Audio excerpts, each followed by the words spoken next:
Assalamualaikum warahmatullahi wabarakatuh. Apa kabar Bapak Ibu guru hebat se-Indonesia? Saya Rini Marini, calon guru penggerak Angkatan 2 Kabupaten Tasikmalaya.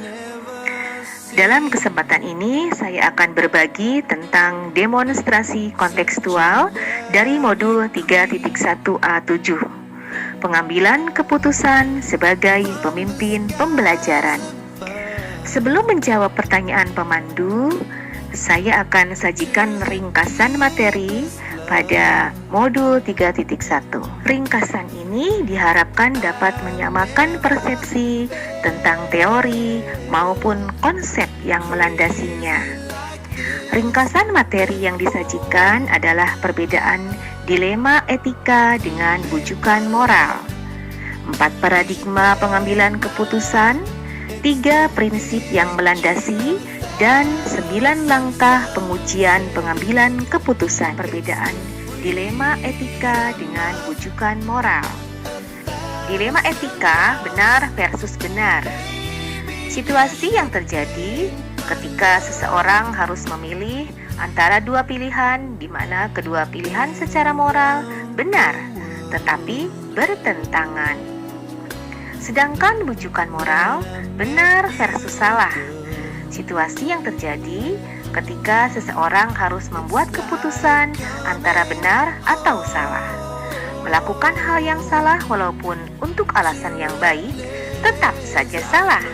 Contohnya, menyontek dan berbohong. 4 paradigma pengambilan keputusan. Secara umum, ada pola, model, atau paradigma yang terjadi pada situasi dilema etika yang bisa dikategorikan seperti di bawah ini. Yang pertama, individu lawan masyarakat atau individual versus community. Yang kedua, rasa keadilan lawan rasa kasihan atau justice versus mercy. Yang ketiga, kebenaran lawan kesetiaan atau truth versus loyalty. Yang keempat, jangka pendek lawan jangka panjang atau short term versus long term. 3 prinsip yang melandasi pengambilan keputusan. Yang pertama, berpikir berbasis hasil akhir, end-based thinking. Yang kedua, berpikir berbasis peraturan, rule-based thinking. Ketiga, berpikir berbasis rasa peduli, care-based thinking. Ada 9 langkah pengujian pengambilan keputusan. Pertama, mengenali bahwa ada nilai-nilai yang saling bertentangan dalam situasi ini. 2. Menentukan siapa yang terlibat dalam situasi ini. 3. Kumpulkan fakta-fakta yang relevan dengan situasi ini. 4. Pengujian benar atau salah. Yang pertama, uji legal. Kedua, uji regulasi atau standar profesional. Selanjutnya, uji intuisi. Lalu, uji halaman depan koran. Dan uji panutan atau idola. Yang kelima, pengujian paradigma benar lawan salah. 6. Melakukan prinsip resolusi. Ketujuh, investigasi opsi trilema. 8. Buat keputusan.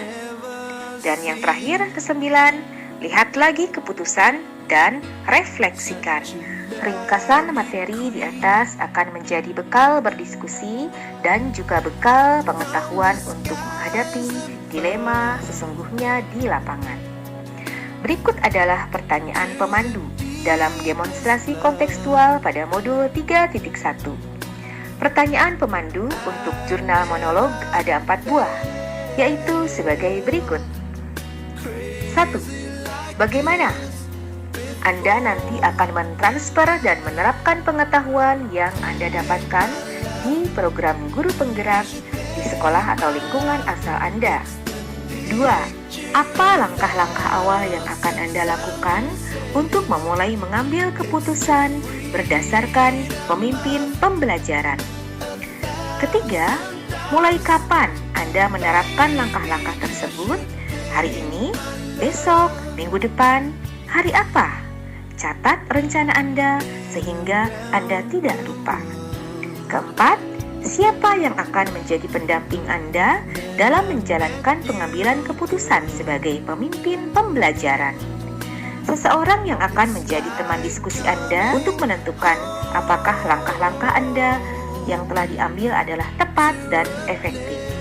Untuk menjawab pertanyaan nomor 1, cara saya untuk mentransfer dan menerapkan pengetahuan yang saya dapatkan di program guru penggerak ini di sekolah atau lingkungan asal saya adalah dengan mendesiminasikan kepada rekan-rekan sejawat, mengunggah video di YouTube, atau melakukan diskusi secara langsung maupun tidak langsung ketika ada kesempatan. Saya berharap melalui cara-cara tersebut dapat membantu rekan guru hebat untuk ikut menikmati materi maupun konsep yang diberikan selama pendidikan guru penggerak, terutama dalam materi yang berkaitan dengan menjalani pengambilan keputusan yang mengandung unsur dilema etika. Selanjutnya, langkah-langkah awal yang akan saya lakukan untuk memulai mengambil keputusan berdasarkan pemimpin pembelajaran adalah sebagai berikut. 1. Memastikan diri bahwa saya benar-benar memahami materi dan konsep. Hal itu bagi saya sangat penting karena teori yang didapatkan dijadikan landasan atau pijakan pada langkah selanjutnya. Setelah meyakinkan diri untuk paham, maka selanjutnya saya akan membulatkan tekad dengan mengumpulkan energi positif melalui teknik stop. Hal itu penting bagi saya karena pemusatan pikiran atau fokus sangat diperlukan sebelum memutuskan sesuatu. Pikiran yang jernih, suasana hati yang tenang akan menjadi bekal untuk pengambilan keputusan yang berkualitas. Langkah selanjutnya adalah mengkaji kasus secara mendalam sebelum diambil sebuah keputusan, layaknya polisi yang melakukan olah TKP. Begitulah kira-kira seorang guru sebagai pemimpin pembelajaran ketika bertindak sebagai pengambil keputusan. Diperlukan investigasi yang mendalam supaya tidak salah dalam menafsirkan sebuah kasus. Langkah terakhir adalah menerapkan 9 langkah pengujian pengambilan keputusan yang termasuk di dalamnya ada 4 paradigma dan 3 prinsip. Kesembilan langkah itu adalah pemandu sebelum memutuskan sesuatu. Jadi akan meminimalisasi kesalahan dalam pengambilan keputusan. Mulai kapan saya menerapkan langkah-langkah tersebut? Menurut saya, kapanpun ketika kita dihadapkan suatu permasalahan yang cukup pelik, yang membutuhkan suatu pemikiran yang kritis dan suatu penalaran yang cukup tinggi. Ketika itulah konsep, materi, teori pengambilan keputusan ini tepat untuk diterapkan. Saya sangat berharap kasus itu datang menghampiri saya bisa mengambil keputusan yang tepat berdasarkan 4 paradigma, 3 prinsip, dan 9 langkah pengujian pengambilan keputusan. Untuk jawaban terakhir, bagi saya, pendamping yang tepat dalam menjalankan pengambilan keputusan sebagai pemimpin pelajaran adalah kepala sekolah. Mungkin bagi saya pribadi, ketika berpedoman dengan 4 paradigma, 3 prinsip, dan 9 langkah keputusan yang saya ambil, sudah efektif. Namun, diperlukan refleksi dan umpan balik dari orang lain yang saya anggap memahami kasus yang dihadapi.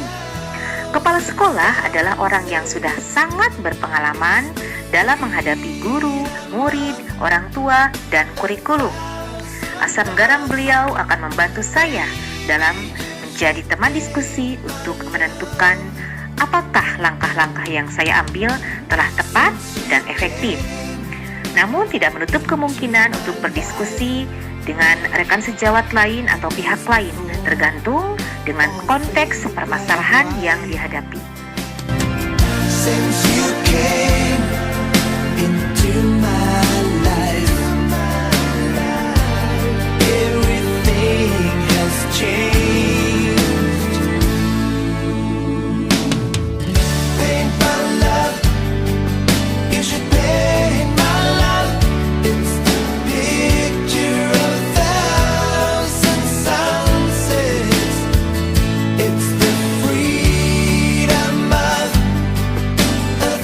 Demikianlah jawaban dari saya.